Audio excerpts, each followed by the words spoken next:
Thanks, folks. So I just want to start by saying we are very aware that we're between you and lunch. So we will try to make this as quick and fun as we can. I want to start by saying, as you can see, the child on that in that picture is not the same person you see before you. That was from years ago, I guess. I should get a new headshot. But I am the Associate Vice Chancellor for Learning Technology and Client Services at the University of North Carolina at Greensboro. That's a long title to say all of the customer-facing stuff is in my part of the organization. So I go from speaking about the mobile app implementation to tomorrow I'll be working with the service desk, and then I'll be working with faculty on learning technology and pedagogy. So my portfolio is kind of broad, but I started as a developer years and years and years ago, so this is the exciting part of what I get to do. So we went with a nautical theme for our presentation. The reason for that is because we knew Martin from Notre Dame was going to be speaking, and he would have the Marvel thing on lock. So we had to pick something else. Full disclosure, I've been on a boat in the ocean once in my life, and I threw up the whole time, so let's hope that doesn't happen while we're here today. But so we went with the nautical theme. So I guess I'm your captain for today, and I want to introduce these guys. This is my first mate, I guess. This is Chris Waters. He's our university webmaster.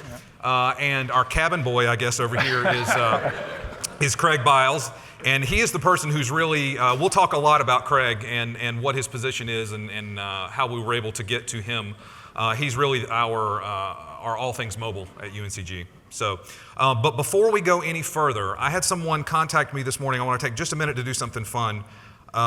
Today is Craig's birthday. And his wife contacted me this morning and asked me to embarrass him greatly on stage. So if you all would join me, please, in singing happy birthday to Craig, I'm going to film it and send it to his wife, and I want to catch his reaction as we're doing this. Ready? So, ready? Happy birthday to you. Happy birthday to you. Happy birthday, dear Craig. Happy birthday to you. All right, thanks, folks. 29, is that right? Yeah. Yeah, good. So about UNCG, let me just, I'll try not to bore you with the details really quickly, but we're part of the 17 schools in the University of North Carolina system. We are not where Michael Jordan played basketball, but we are in, in terms of land mass and students and that kind of thing, we're in, I think, the top third of the UNC system schools. We were founded in 1891, interestingly enough, as a women's college. In 1949, we became the nation's largest women's college, and then in 1963, we admitted men, and everything went to hell after that. We have about 20,000 students today, close to 3,000 faculty and staff. We have 30 residence halls, 30 academic buildings on 200 plus acres, yada, yada. I will say it's a beautiful campus. If you ever get a chance to come out, it's like the campus that they always show in movies. I've been to a lot of college campuses and they don't typically look like that, but we're very fortunate that we've got an environment like that. A little bit about our mobile app implementation. I built the first mobile app that UNCG ever had, and I say I built it. We were Blackboard back then. And so we took the Blackboard mobile application and we just basically made a collection of links to stuff that you could get to on the web, right? And that sat and was stale for years and years. And so our whole journey that we're going to talk to you about today basically began with a directive from our new chancellor, and we're going to talk about him a little bit more in just a second. But it came about a year ago as a directive from our chancellor that said, this is my vision for mobile and this is what I want the students to be able to do. So that sort of launched us on where we were headed. So I just wanted to show you really quickly, we launched about 3 weeks ago to our incoming students. We've been very purposeful that we wanted to launch to the incoming freshmen first, and then we're going to launch in August. We're going to do a big push to returning students and faculty and staff, but this is our student persona. We launched with a few personas, and Craig will tell you about those in just a second, but our two primary that we wanted customized heavily were our student persona and our new student persona. And so they are using this as we speak right now in what we call SOAR, which is the orientation session for our students. Do you want to say anything about those before I move on? Just that the new student persona is really information rich. They do a great job. Once a student is admitted, they get an email every week, and in those emails are like little 1-minute videos. We capitalize on that. If you were able to scroll up on this persona, at the bottom of it is just an under 1-minute video on what to pack for SOAR. And then we drop in a new one as people come. So this screen's they're soaking it up. This is the time they want all the information. Parents are reading behind them. So we really filled this up with videos and everything that we could find to help them. Our strongest partners by far so far have been the the folks who handle our incoming students and that whole first year experience. So they've got ideas for after SOAR. We've got a week of the first week's activities is called Navigate, and so they've got a whole new set of ideas that they want to implement into the persona for that. So they've been really our strongest partner, and then we'll sort of move out from there as we get into returning students and that And kind of I thing. see a lot of people from the last session. If you scroll down this, you'd also get a feel for the new student orientation package. We actually took the Moto product and then just customized that for our events and our details. So let's start talking about the voyage, right? And I'm not going to sing the Gilligan's Island theme song for you because hopefully it will not end in a shipwreck. But some of the things that we did to sort of set us off our way, this first bullet here, hire the crew. This is all about our friend Craig over here. I want to throw in a Marvel reference for you just because that's who we are. If you remember in the Avengers, there's that scene where Loki and Tony Stark are talking in Stark Tower, and Loki makes the comment, "We've got an army," and Stark says, "We've got a Hulk." We've got a Craig. When we got that directive from our chancellor to go forth and create this mobile experience for students, right?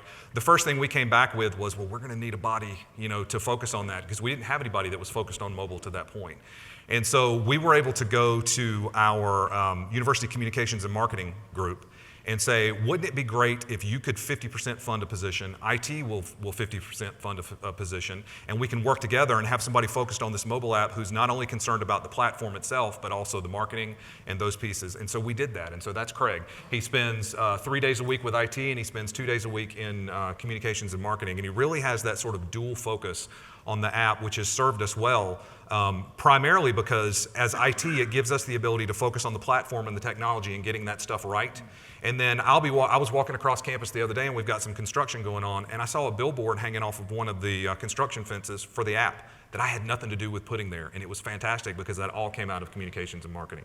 So that sort of dual-plumbed approach, and you heard UC Berkeley talk about that earlier, that has really helped us get down the road very fast. Choosing the right ship. So that's all about us sort of doing the work to pick a platform, right? One of the things we're doing, and I'm in central IT at UNCG, we're very heavily centralized. I think we're more centralized than most places, right? We don't have any distributed technology on campus at all. We don't have any schools running their own servers. We don't have any schools running their own IT. It all comes through central IT. And so we are really billing ourselves as the place where all enterprise platform decision-making and administration happens. And so we really jumped in and started looking for what's the best platform that does more than just one or two things, right? So there were some other things out there that we looked at and actually had some other areas of the university looked at and really strongly wanted that did things, we called it the one-trick pony approach, right? It did one thing, like the business of being a student, for example. It would do those things very well, but it didn't really encompass the whole aspect of the student. And so that's really where we wanted to go based on the vision set for us by our chancellor of being able to speak to the entire part of the student and not just grades, not just financials, and those types of things. So choosing the right ship was important for us, and we did a lot of exhaustive looking and very quickly saw that all of the apps out there that we really liked were based on the Moto platform. Acquiring provisions, that's all about me doing the work with my team in ITS to say, here's what we want to do, here's how much it's going to cost, are you on board or not? And our CIO was very much on board with the vision from the chancellor, and so she was very quick to give us the funding and the go-ahead to proceed on that, and also the support, because we needed it from time to time, and we'll talk about that. And then lastly, find your benefactors. So we were very fortunate that this all started with a mandate from our chancellor. If you've never heard of Dr. Frank Gilliam, you should look him up. He is an infectious speaker.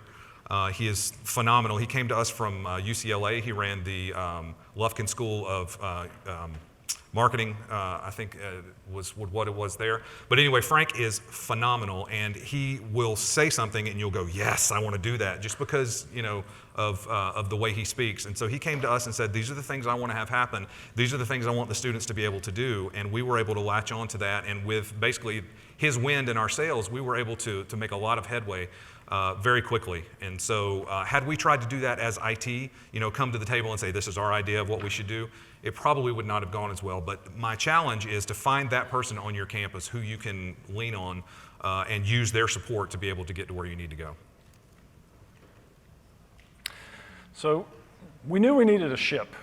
We needed a vessel, and we've used that kind of vehicle, kind of carrier metaphor a lot as we've talked about our platform. And we knew that we needed certain kinds of things in that kind of vehicle. We needed to be able to enable rapid development, because one of the places that we saw people stalling out in past efforts was just the overhead was too high.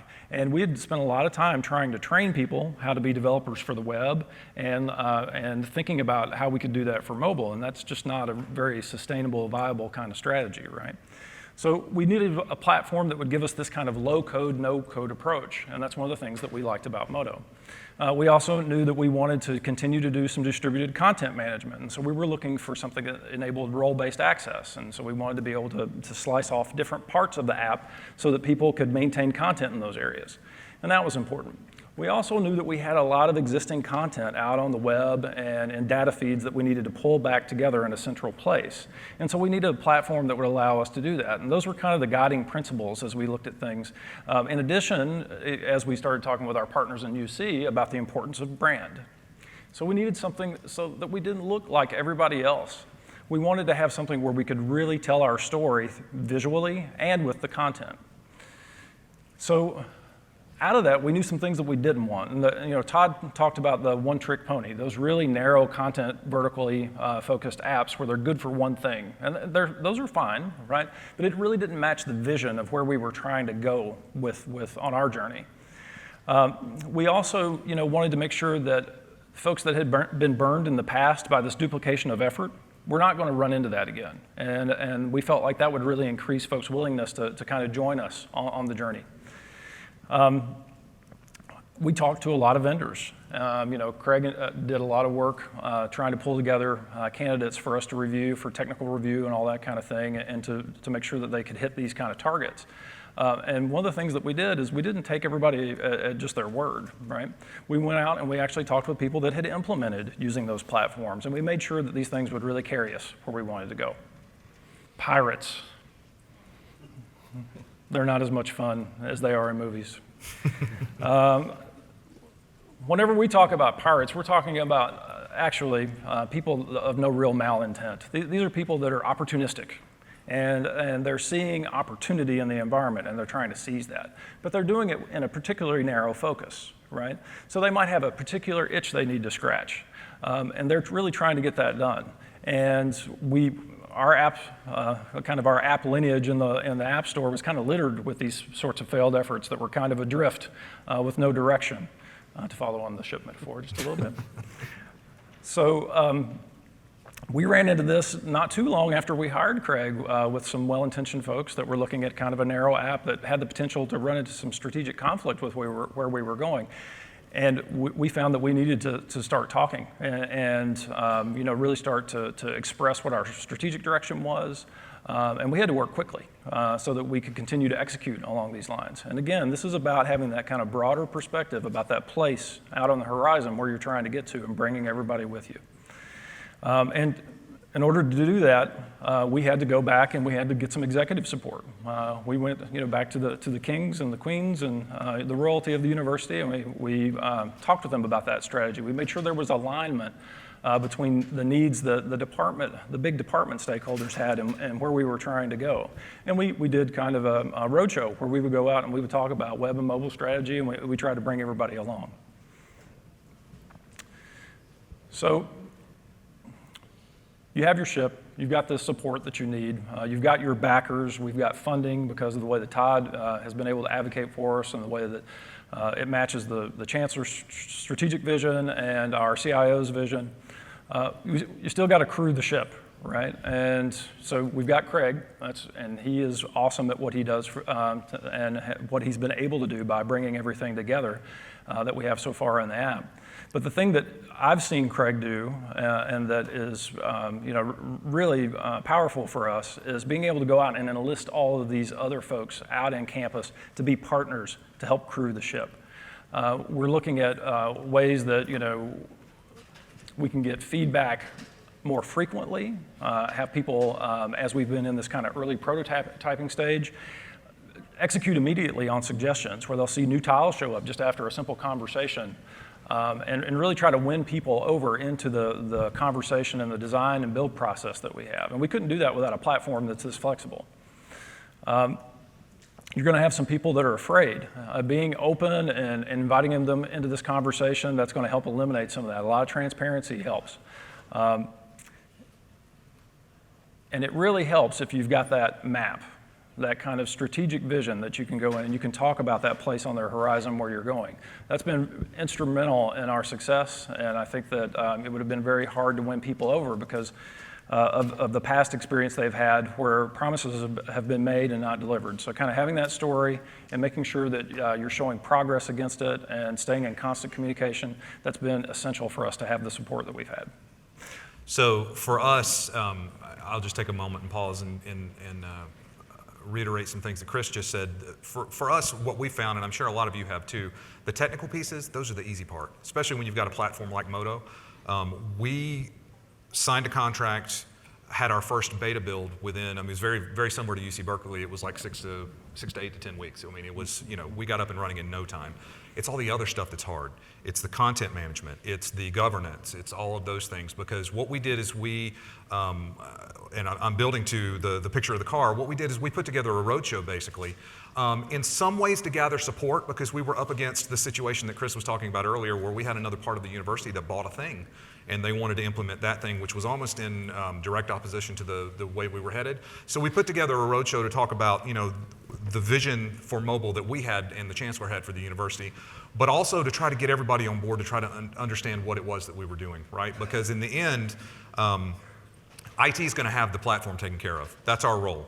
And part of the presentation was to help people understand what that meant. Because we talk about platform and we talk about infrastructure and we talk about those things, but a lot of times the people that we talk to, deans of schools, provosts, they don't have a real good concept for what those things are, right? And so we put together this roadshow to go and try to explain those concepts to them, but also to get them prepared that once we get all of this information in one easy-to-use location, it's not like the web, right? The web, you're able to hide a lot of dark secrets in corners because very rarely in one day does somebody traverse your entire web content, right? But they can get to it pretty quickly in the mobile app. And now all of a sudden, content from business affairs has the ability to affect content from academic affairs and student affairs because it's all together. Because if a student goes to see what's on the menu at the CAF and it hasn't been updated in 6 weeks, I don't need this app, I'm going to delete it. And then all of a sudden they've lost all of the other positive things, right? So we were trying to build that message of, listen, we're going to go down this road, but we're going to have to do it together and we're going to have to change some of the way we operate.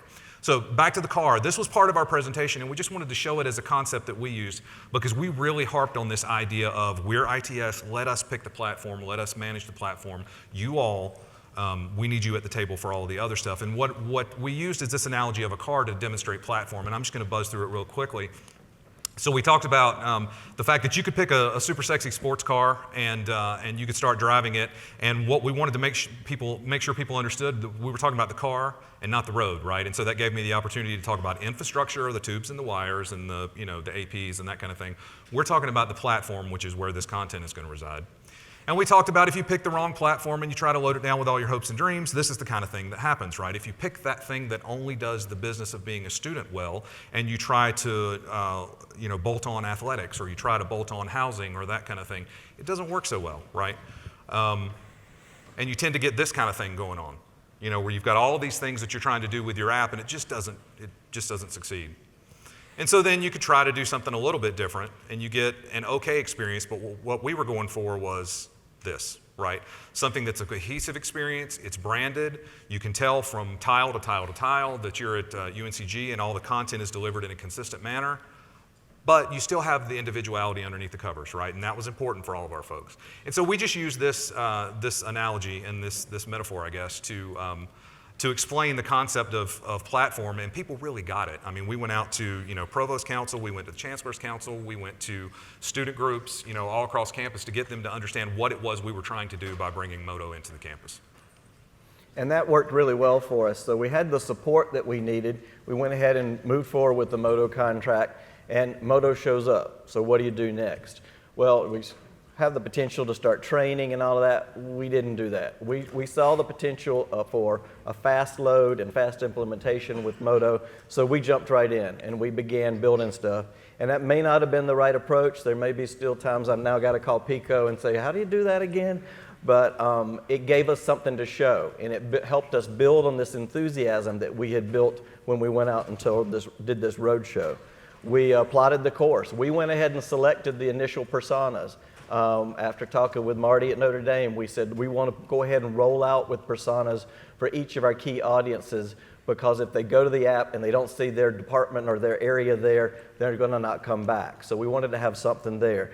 As we went and did our roadshow, we also figured out that we were pretty much on the right track. With the exception of maybe one persona, everybody was buying in, and they bought into the first two personas should be student and new student. So we had that affirmation from going out.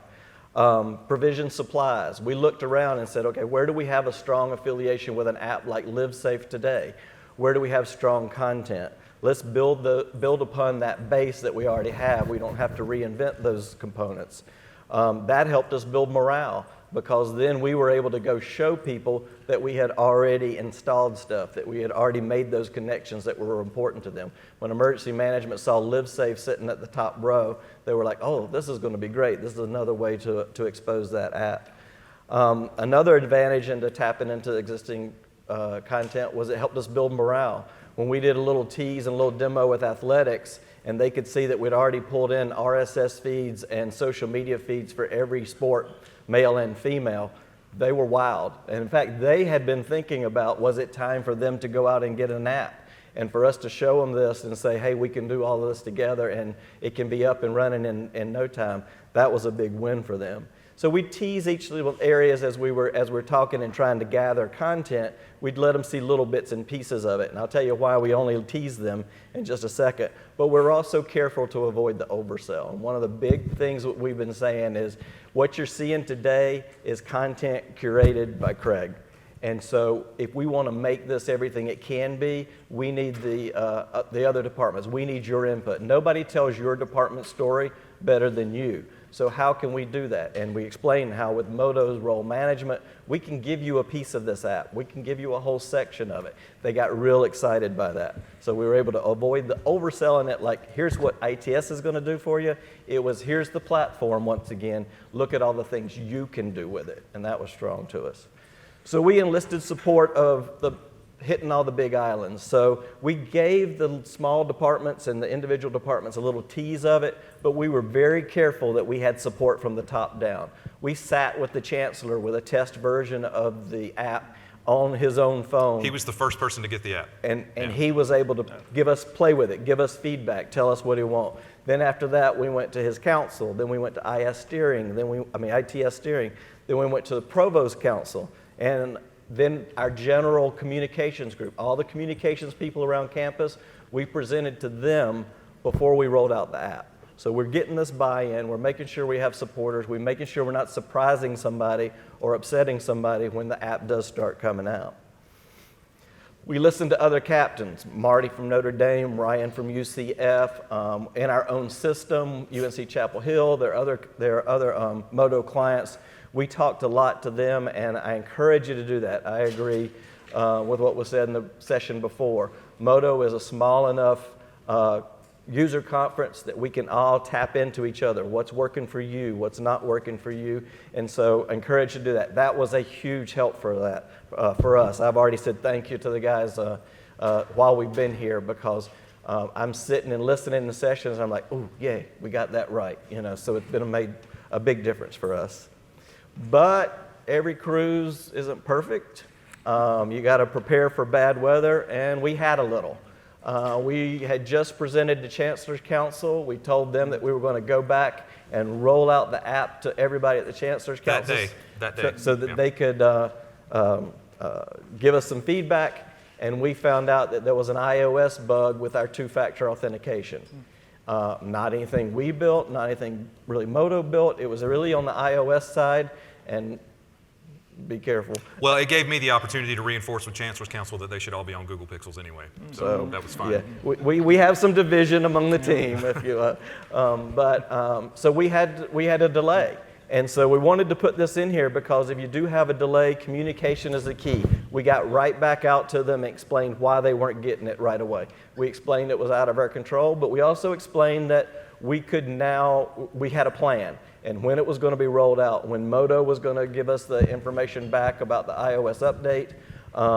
We kind of built it into our our planning, our QA, and said, and while this is going on, we'll continue to test other functionality. We knew the old line of you only get one chance at a first impression, so we tried to continue to manage that first impression, even though we had some bad weather that day.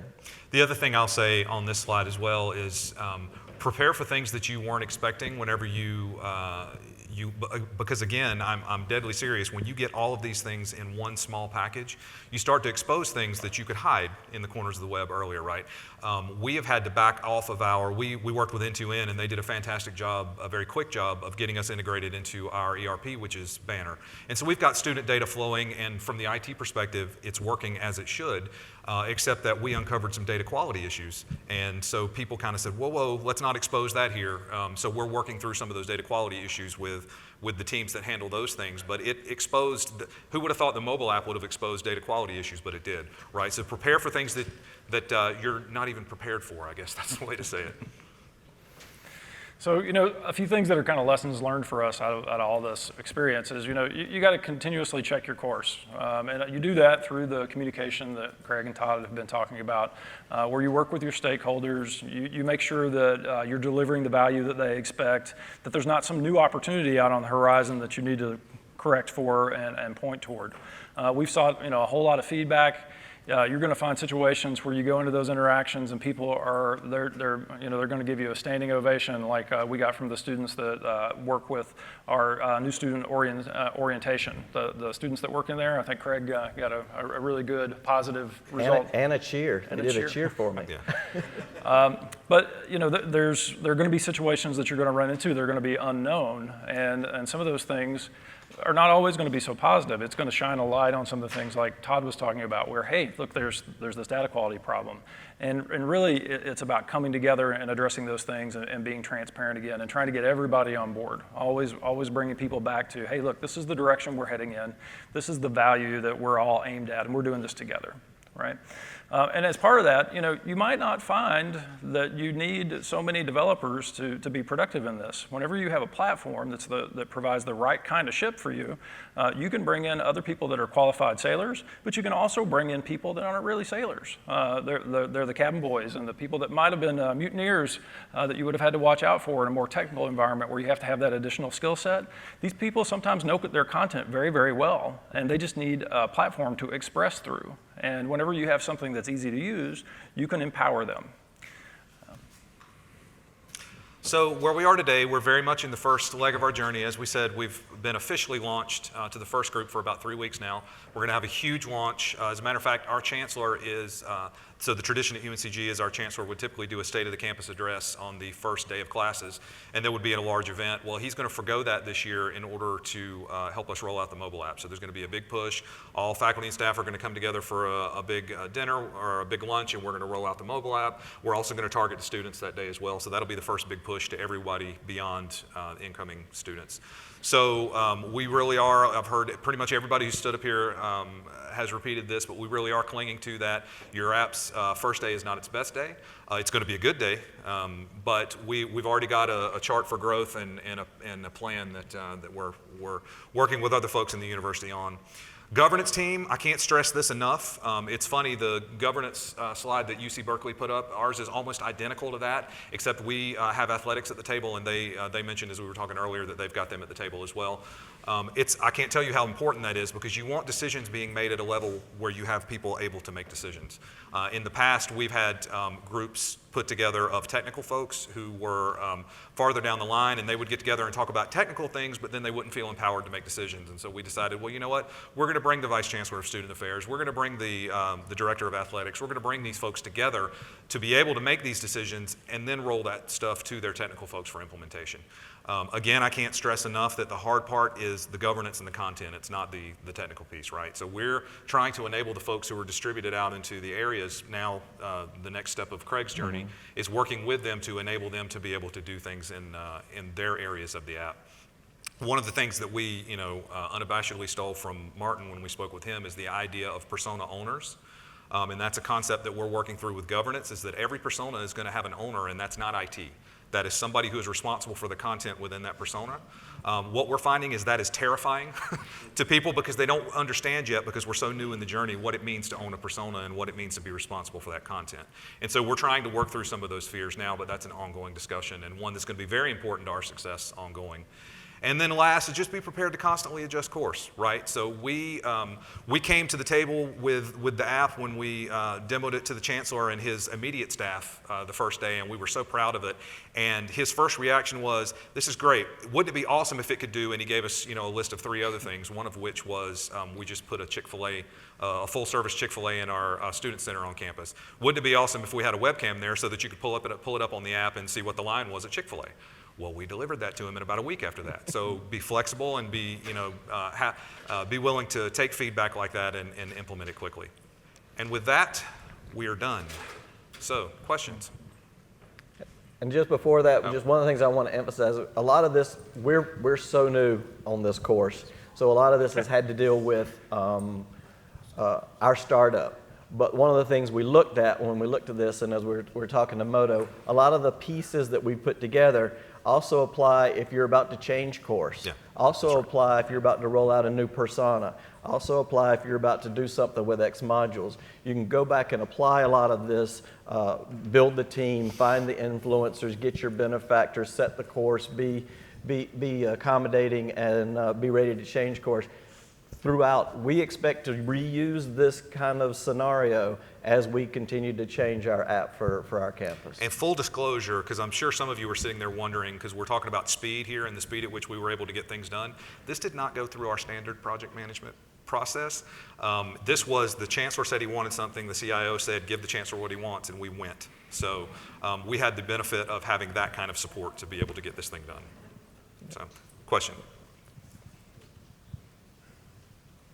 Thank you. So I know you're new on the journey, but one thing you said was dead on is if the content is not up to date or is bad in one area, it's going to impact all the other areas.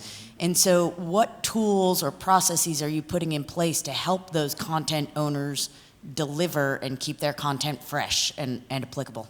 Craig? I mean, it's kind of funny, but really where we are right now is he is literally going through every day and looking at, so we have an outsourced dining services app, right? And there are folks who are responsible for just simply saying what the hours of operation are for the the restaurants on or near campus. We're seeing a lot of bad results in that. It's literally daily, he is calling saying, you need to fix this, you need to fix this. We're going to get to a place to where he doesn't have to do that, right? But what we're trying to do right now is get somebody who understands the importance of having that content fresh to be able to try to continue to communicate that down until we're at a place where we have these persona and content owners and we can enlist peer pressure at that point. We're also setting up realistic expectations. So some people will come to and build their web page and think, okay, that's built, I don't have to come back to that for a year. Mobile's much more interactive, much more content sensitive. So as we're setting these people up, we're like, you're going to need content monthly at the worst, daily at the best. How are you going to do that? What are you going to do? With the opt-in channels, the notifications that Moto gives us, we won't set one up unless they agree to at least send out some sort of communication every 30 to 45 days. I don't want to have a channel sitting out there that goes out once a year. People are not going to have interest in that. They're not going to sign up for other channels. As Todd said, one channel can impact the others. If they sign up for one and it's horrible, they may not sign up for any more channels, and that's a disservice to all the other channel managers. So we're setting up expectations going in that this is not a web page. This needs to be more lively. It needs to be interesting and changed regularly. I'll jump in with one other thing too. The other thing that has been key, I mentioned the partnership that I have with my counterpart over university communications. That has been key. We both co-lead this governance group that I talked about, right? And so that governance is not only going to apply to the mobile app, but we're going to apply it to the web as well.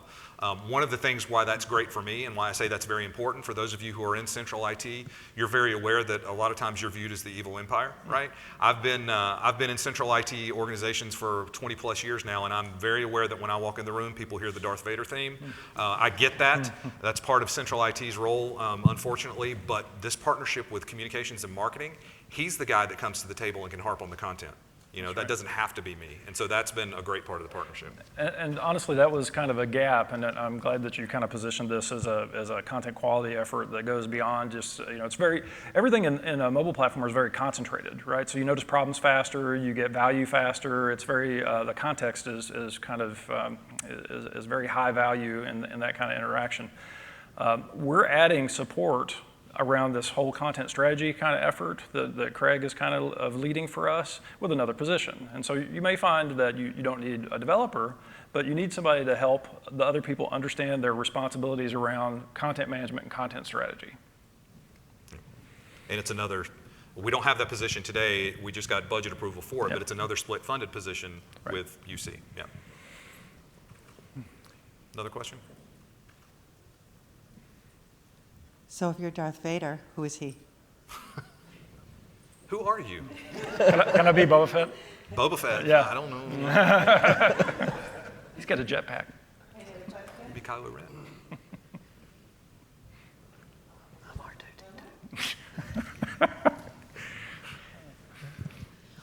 When you were presenting to the Provost Council and the other groups, was that a presentation to them, or was it a feedback session, or how did you position that with those groups? We pretty much took the same presentation to everyone and then left lots of time for feedback. And that piece about uncharted waters, don't be afraid of them. I was presented to Provost Council, Provost department heads, and then a faculty group. And that's a group I had never been in front of before, and I didn't know exactly what to expect. Terrified. We got some of the... Terrified. A little bit. We got some of the best feedback from those groups because they have a different perspective. We come at this so strongly from a student perspective, but they've got a different view of that student perspective.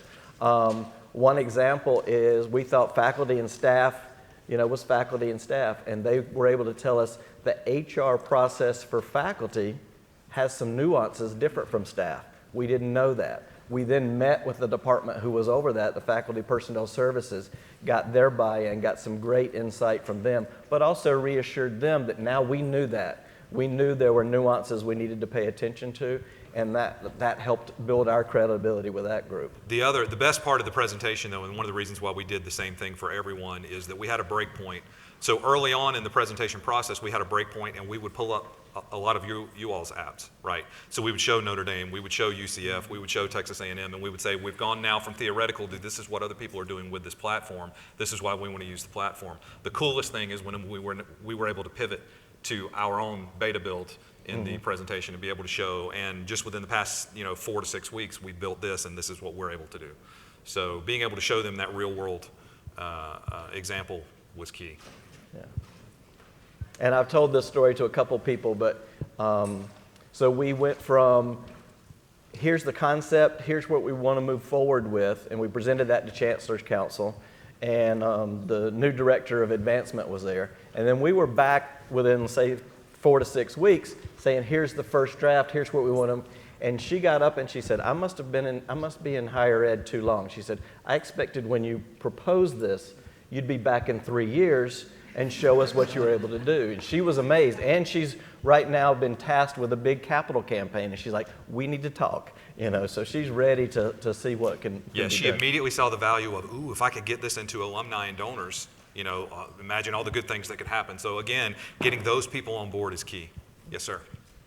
So I work in marketing communications, but I have a highly technical job, and I sort of have to segue between IT a lot. How does that split funded position work in terms of how you guys are reporting and stuff like that?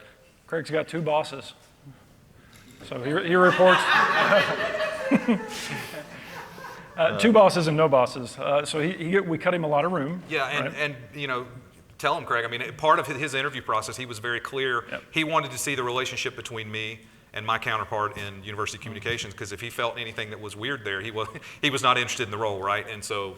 Yeah, I had a mentor one time that told me anything with 2 heads is a freak. And so I did not want 2 bosses. I did not want to be pulled in 2 different directions. I report into the ITS structure. My review and all of that is part of the ITS structure. So I'm in that organizational chart. but Todd and Jeff, the leaders in the two departments, have a great relationship, and so it's really worked out well. We were joking in the back room earlier. It's hard for University Communications to talk about ITS when I'm sitting at the table with them, and vice versa. And so, you know, I'm family for both of them, so they can't really to go there. It's also been very, very beneficial in these little communication things. Like, they'll come to me and say, Craig, we're getting ready to buy this ad. Should we put the app in there? That wouldn't have happened before. Or I can go back to marketing and say, there's some new structure coming in the ITS. The platforms are going to change a little bit. Is that going to impact what you guys want to do with this full day photo session? And so it's worked out well. We have not run into issues, and it's been much more valuable than it's been a headache. I will say, though, there are real world concerns, right? And I'm sure that's what's swirling around in your head. So within, Craig was a good get for us. And so within 3 months of him being here, the communication side of the house saw some benefit in having him do some other things than he had initially been hired to do, right? Because they have some technical resources over there that do, you know, web page maintenance and do photography, curation, and that kind of thing. And so my counterpart contacted me and said, we want to make Craig a manager over these people. We had to have a hard conversation because I felt like that would put that relationship at risk, you know, when you start, because we were very clear at the beginning that he was going to report up through the ITS side of the house, and, you know, there had to be some sort of firm non-negotiables in place. And so we had that conversation, and we ended up, you know, being able to work through it. But you can't just ignore that there are some real world concerns, right? So. And it's a model that's being adopted around the campus. So now there is an advancement position that's half advancement, half communications. There's a nursing school position that's half nursing, half communications. Or it may be more nursing and just a portion, but now those people are getting invited to all the communications meeting, and we're really finding that it's helping us with the branding that you heard about earlier. It's helping us with keeping a consistent message, and it's helping our PR and social media people know what's going on around campus, because as we're all there talking about things, we can now collaborate, and it's increased our effectiveness exponentially. Yeah. Mm-hmm. We also, and I know this is not what you're here to talk about, but we also, our chancellor, hopefully he'll get to see this because I can't praise him enough, but when he was going through his interview process, he said that people kept telling him, oh, you're going to love UNCG, it's the best kept secret in the UNC system. And his first thing out of the gate when he walked on campus was, we are no longer going to be the best kept secret in the UNC system. So there's been a huge push towards marketing and communication and telling our story. And so that's really helped a lot of the things that Craig is talking about. For sure. So, and the mobile app just came, you know, at the perfect time for us to be able to do that.